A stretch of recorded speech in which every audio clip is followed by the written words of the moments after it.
કચ્છ ભાગમાં મહત્તમ તાપમાન 44-45 ડિગ્રી સેલ્સિયસ થવાની શક્યતા રહેશે। હિંમતનગર, અરવલ્લી અને સાબરકાંઠામાં આખરી ગરમી પડશે। આ ઉપરાંત બનાસકાંઠા, પાટડી, દસાડા અને લગભગ પાલનપુર, ડીસા, આશેરામાં આખરી ગરમી પડશે। કચ્છ ભાગમાં મહત્તમ તાપમાન 43-44 ડિગ્રી સેલ્સિયસ જેવું થઈ જવાની શક્યતા રહેશે। 18મીથી ફરી એક વખત ગુજરાતમાં વાતાવરણ ડામાડોળ થશે। 18 થી 23 મે સુધી ચોમાસા પહેલા વાવાઝોડું અને પ્રી મોન્સૂન વરસાદ આવશે। કેટલાક ભાગોમાં આંધી વંટોળ સાથે પ્રી મોન્સૂન એક્ટિવિટીનો વરસાદ થઈ શકે। 18 થી 23 પ્રી મોન્સૂન એક્ટિવિટીનો વરસાદ થવાની શક્યતા રહેશે। કેટલાક ભાગમાં ગાજવીજ સાથે વરસાદ થવાની શક્યતા રહેશે। હમણાં દેશના ઉત્તરીય પર્વતીય પ્રદેશમાં હવામાન ખુશનુમા રહેવાની શક્યતા રહેશે। જોકે ટોચના ભાગમાં હવાનું ધ્યાન રાખવું। દાદાના દ્વારેથી દુનિયાને પીએમ મોદીનો સંદેશ। દુનિયાની કોઈ પણ શક્તિ ભારતને દબાવી નહીં શકે તો સોમનાથ અમૃત પર્વ 2026માં સહભાગી થયા। 2 દિવસ ગુજરાતના પ્રવાસે આવેલા પ્રધાનમંત્રી નરેન્દ્ર મોદી જ્યારે જામનગરથી ગીર સોમનાથ પહોંચ્યા તો ગગનભેદી હર હર મહાદેવનો નાદ ગુંજ્યો। દાદાના દ્વારે ભક્તિ અને શક્તિનો સંગમ જોવા મળ્યો। સોમનાથ મંદિર પરિસરમાં પીએમ મોદીનું શંખ અને ડમરૂના નાદ સાથે સ્વાગત કરાયું। જે સોમનાથ મંદિરના પુનઃનિર્માણમાં 75 વર્ષ પૂર્ણ થવાના અવસરે આયોજિત સોમનાથ અમૃત પર્વ 2026માં સહભાગી થયા। પીએમ મોદી રોડ શો કરી મંદિર પહોંચ્યા। સોમનાથ હેલિપેડથી સોમનાથ મંદિર હમીરજી સર્કલ સુધી ભવ્ય રોડ શો યોજાયો। ખુલ્લી જીપમાં પીએમ મોદી, સીએમ ભૂપેન્દ્ર પટેલ અને નાયબ મુખ્યમંત્રી હર્ષ સંઘવી જોડે નીકળ્યા હતા। રોડ શોમાં ઉમટી પડેલા લોકોનું અભિવાદન ઝીલ્યું।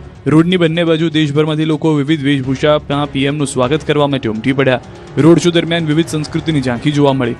રોડ શોમાં લોકોમાં અનેરો ઉત્સાહ જોવા મળ્યો। મોદી મોદીના નારા લાગ્યા। મંદિર નજીક પહોંચતા પીએમ મોદીએ 2 કિલોમીટર લાંબો રોડ શો પૂર્ણ કર્યો। તેમણે સરદાર પટેલની પ્રતિમા પર ફૂલો અર્પણ કર્યા। સરદાર વલ્લભભાઈ પટેલને નમન કર્યા। સરદાર વલ્લભભાઈ પટેલની પ્રતિમાને શ્રદ્ધા સુમન અર્પણ કર્યા। જે બાદ પીએમ મોદી ચાલતા ચાલતા મંદિર પરિસરની અંદર પહોંચતા જ બંને બાજુ ડમરૂના તાલે સ્વાગત કરવામાં આવ્યું। સમગ્ર પરિસરમાં ભક્તિમય માહોલ છવાયો। જે બાદ તેઓએ દાદાની મહાપૂજા કરી। મંદિરમાં ભગવાન શિવની અભિષેક પૂજા કરી આરતી ઉતારી। આ દરમિયાન મંદિરના શિખર પર હેલિકોપ્ટરથી પુષ્પવર્ષા કરવામાં આવી। જે બાદ આ પવિત્ર દિવસે પીએમ મોદીના હસ્તે મંદિરના શિખર પર 11 પવિત્ર તીર્થોના જળથી ઐતિહાસિક કુંભાભિષેક અને ધ્વજારોહણ કરાયું। 11 તીર્થના પવિત્ર જળથી મંદિરના શિખર પર કુંભાભિષેક કરાયો। પીએમ મોદીએ પહેલીવાર સોમનાથ મંદિરના શિખર પર જલાભિષેક કર્યો। આ વિધિ માટે 11 પવિત્ર સ્થળનું પાણી એક મોટા કળશમાં એકત્રિત કરવામાં આવ્યું। આ કળશને 90 મીટર લાંબી ક્રેનનો ઉપયોગ કરીને મંદિરના શિખર ઉપર ફરકાવવામાં આવ્યો। બાદમાં મંત્રોચ્ચાર સાથે મંદિરના શિખર પર પીએમ મોદીના હસ્તે અભિષેક કરવામાં આવ્યો।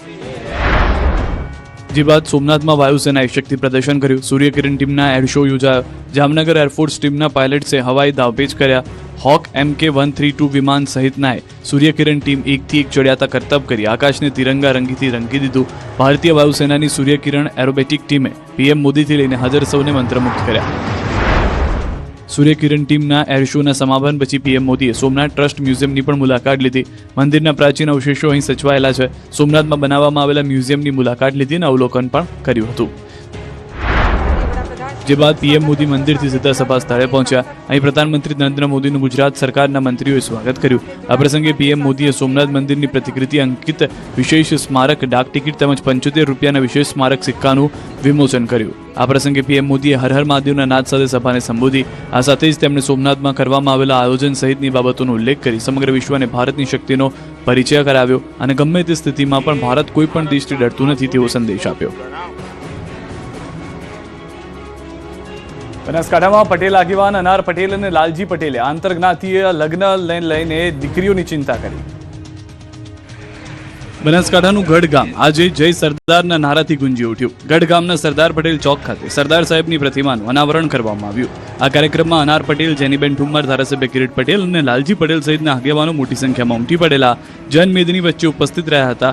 કાર્યક્રમ દરમિયાન અનાર પટેલે પટેલ સમાજની દીકરીઓની ચિંતા કરી। આંતરજ્ઞાતીય લગ્ન મુદ્દે ચિંતા વ્યક્ત કરી।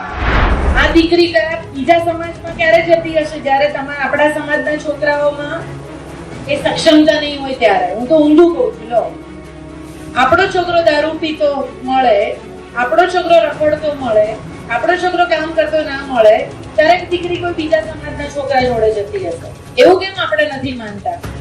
એ કેમ અંદરથી નથી આવતું? દરેક વખતે દીકરીઓને સલાહ કેમ? હું બેન છું એટલે નથી કહેતી, સમાજ બે પૈડા સરખા હોય ને એની સાથે ચાલે। એટલે હું બહેનોને ખાસ કહીશ, તમે બહુ મોટી સંખ્યામાં આજે અહીંયા છો.